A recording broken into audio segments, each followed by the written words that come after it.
로봇과 인간이 바둑 대회가 열리지 않습니까? 그 로봇 이름이 알파고입니다. 고가 일본말로 바둑이거든요. 그 알파가 그리스 글자로 A를 알파라고 하지 않습니까? 그래서 바둑은 최고다 뭐 그런 뜻으로 알파고라는 이름을 구글이 그 자기 자회사 중에 딥마인드라고 영국에 있는 회사가 있습니다. 그 회사에서 4년간 열심히 노력해서 이 바둑을 뚫는 로봇들을 만드는 거죠. 그 현재 이 기계는 이제 뚫을 수 없기 때문에 사람이 대신 뚫주지만 기계가 모든 그 놓는 점을 정해주는 거죠. 이 보통 우리 이 기사 일반 사람들은 하루에 한 바둑을 한 3판 정도 두고 그럼 1년에 대략 1000판 정도 두는 모양입니다. 열심히 하는 보통의 기사들인 경우.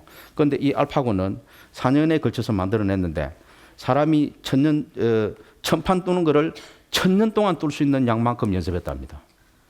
그러니까 사람이 1000년 동안 뚫도 아무리 바둑에 재능이 없어도 아무리 못해도 아마 세계 몇 등 정도는 안 하겠습니까? 그런데 기계가 쉬지 않고 지겹다는 말 한마디도 안 하고 4년 동안 1000년 동안 둔 바둑을 이 기보를 연습을 한 거예요. 그러니까 이세돌이 5판 뚫는데 1승 4패. 그 1승도 신의 한 수에서 78번째 수가 신의 한 수 내려서 그 한 수 때문에 이겼다 그러는데 또 어떤 사람은 그럽니다.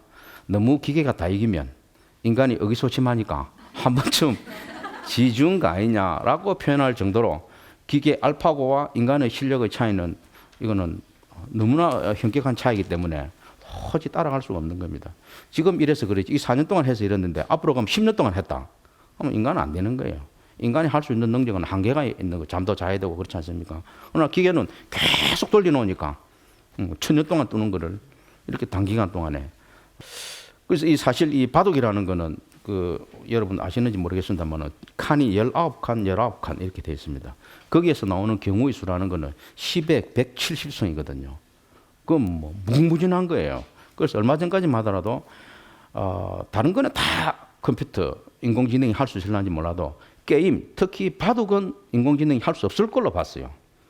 그런데 구글 자회사가 바둑으로 인공지능 알파고라는 기계를 만들어낸 거예요. 그러니까 이거는 정말 이제는 기계는 인간이 못하는 분야가 이제 없는 거예요. 여러분 아시다시피 통역, 번역도 기계가 하지 않습니까? 이건 희한한 게 지금은 기계가 번역하는 그 수준을 보면 굉장히 어리숙해요.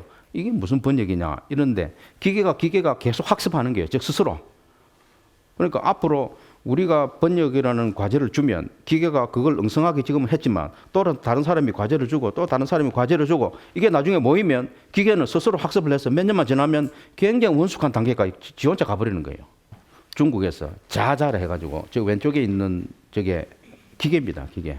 그런데 피부색이 사람과 거의 그 차이가 없을 정도로 눈동자가 움직이고 이 피부가 이 말을 하면은 실룩거리기도 하고 아주 걷기도 하고 입술도 움직이고 딱 보면 이 사람이에요. 그래서 이런 사람과 또 대화가 되는 거예요. 우리가 인터넷에서 알아야 되는 지식이나 정보를 저 안에 기계가 이미 들어있기 때문에 지가 입을 통해서 말을 하는 겁니다. 이거는 개발하는데 3년 걸린답니다. 아까 알파고 4년인데 이거는 호부 3년 만에 이런 사람과 거의 비슷한 이런 기계가 나온 겁니다. 이뿐만 아닙니다.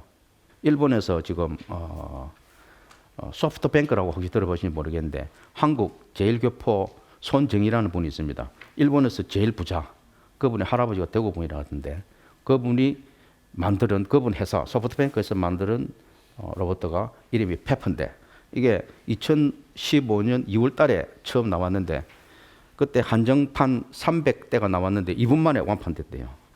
그리고 2015년도에 7,000대가 나왔는데 전부 다 팔렸어요.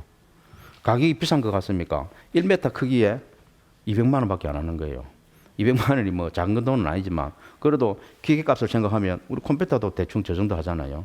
저 정도 멋진 기계가 한 대 200만 원이니까 조금 여유를 가지면은 우리가 살 수 있잖아요. 저 기계도 마찬가지로 왜 기계가 크기가 1m냐 하면은 아이들 수준에 맞춘 거예요. 그래서 집안에 이거 드러나 놓고 집안 그 잔치 같은 거 할 때 얘가 하나 있고 없고에 따라서 집안 분위기가 완전히 달라지는 거예요. 얘가 노래도 불러주고 손님들 오면 어서 오십시오 인사하고 저도 뭐 강아지 키워봤습니다만 강아지가 참 좋잖아요. 집안 분위기를 굉장히 부드럽게 만들어줘요.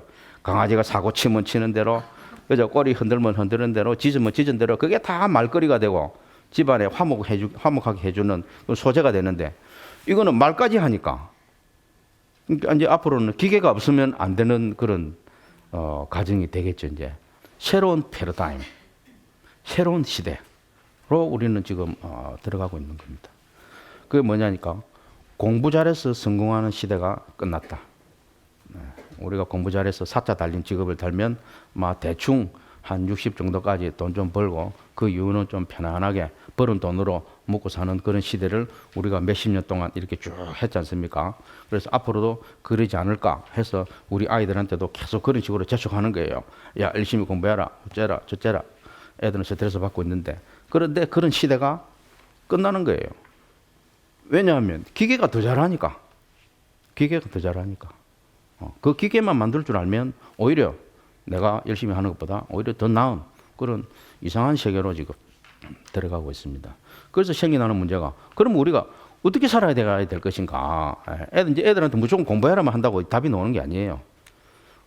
아까 기계가 1000년 동안 하는 만큼 알파고가 기보를 연구를 했는데 기계는 단 2초 만에 그 백과사전을 다 읽어버린대요. 읽는 수준이 뿐만 아니고 그걸 다 아는 거예요. 우리가 백과사전을 어떻게 죽을 때까지 해도 다 읽을 수도 없는데 우리는 그죠? 잔잔한 글자에 눈도 피곤하고 한 장 두 장 넘겨봐야 이해하기도 벅찬데 기계는 2초 만에 그거 다 읽어본다는 거예요. 그래서 이 새로운 변화된 시대에는 변화된 자세로 아이들한테도 교육을 해야 되겠다. 이렇게 답이 나오겠습니다.